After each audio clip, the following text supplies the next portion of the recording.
ரொம்ப வலிமையான ஆளு, நான் ரொம்ப வலிமையான ஆளு, என் உடம்புல நல்லா வலிமை இருக்குது, அதனால நான் நோன்பு வச்சேன் என்பதாக அவரு சொல்றார். ஸல்லல்லாஹு அலைஹி வஸல்லம் பெருமானார் ஸல்லல்லாஹு அலைஹி வஸல்லம் அன்னவர்கள் அவரை பார்த்து சொன்னாங்க, சும்ம ஷஹ்ர ஸப்ர வ யௌமன் பஅதஹு, நீ பொறுமை என்று சொல்லக்கூடிய அந்த ரமலானுடைய மாதத்தில் மட்டும், அந்த ரமலானுடைய நோன்பை மட்டும் தொடர் நோன்பாக நீங்கள் நோற்பீராக. பொறுமை மாதம் என்பதாக சொல்லக்கூடிய அந்த ரமலான்ல மட்டும் நீங்க என்ன செய்யுங்க, அந்த ஒரு மாதம் தொடர் நோன்பு நோற்பீராக.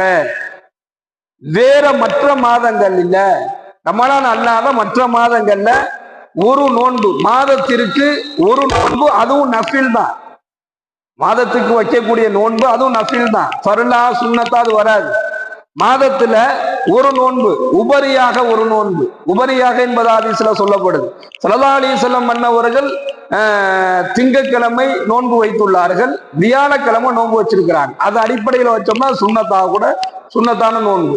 இப்ப நாயகம் ஸல்லல்லாஹு அலைஹி வஸல்லம் அன்னவர்கள் மாதத்துல ஒரு நோன்பு, அது உபரியாக வைக்கணும்.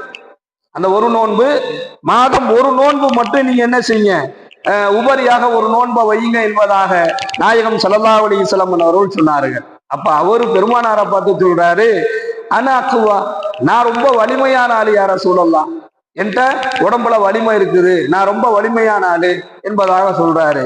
முனீர் ஸல்லல்லாஹு அலைஹி வஸல்லம் அவர்கள் அப்படின்னா மாதத்துக்கு 2 நோன்பு வைங்க என்பதாக சொல்றாங்க. அப்ப அவரு சொன்னாரு, யார் ரசூலல்லாஹ், எனக்கு இன்னும் வலிமை இருக்குது என்பதாக சொல்லும் பொழுது மாதத்திற்கு 3 நோன்பு வைங்க என்பதாக சொல்லிட்டு இந்த செய்தியை முடிவுக்கு வருது. அபூதாவுதுல 2073வது ஹதீஸாக இந்த ஹதீஸ் இடம்பெறுவதை பார்க்கிறோம். ரமலான் அல்லாத காலங்கள்ல ஒரு நோன்பு வைக்கணும் அப்படின்னு விரும்பினாருன்னா குறைந்தபட்சம் ஒரு நோன்பு வச்சா போதும், உபரியான நோன்பு. இல்ல என்னால முடியும்னா 2 நோன்பு, இல்ல என்னால முடியும்னா 3 நோன்பு. ஒரு மாதத்தில் 3 நோன்புகள் வைப்பதற்கு மட்டும்தான் அனுமதி. தொடர்ந்து ஒருவர் நோன்பு வைப்பதற்கு ரமலானில் மட்டும்தான் அந்த நோன்பை வைக்க வேண்டும் என்பதாக பெருமானார் ஸல்லல்லாஹு அலைஹி வஸல்லம் அவர்கள் சொல்லி காண்பித்தார்கள். இந்த ஹதீஸ்ல நம்ம பார்க்கிறோம், மன் அமரகான் துஅதிபு நஃப்ஸக, உன்னை யாரு வேதனைப்படுத்தி கொள்ள சொல்லது, உன்னை நீயே எதுக்காண்டி நீ வேதனைப்படுத்தின, உனக்கு யாரு இப்படி கட்டளையிட்டது என்பதாக ஸல்லல்லாஹு அலைஹி வஸல்லம் கேட்கிறாங்கல்ல. எந்த ஒரு அமலையுமே தன்னை வருத்தி கொண்டோ தன்னுடைய உடலை வருத்தி கொண்டோ செய்வதை அல்லாஹ் விரும்ப மாட்டான்.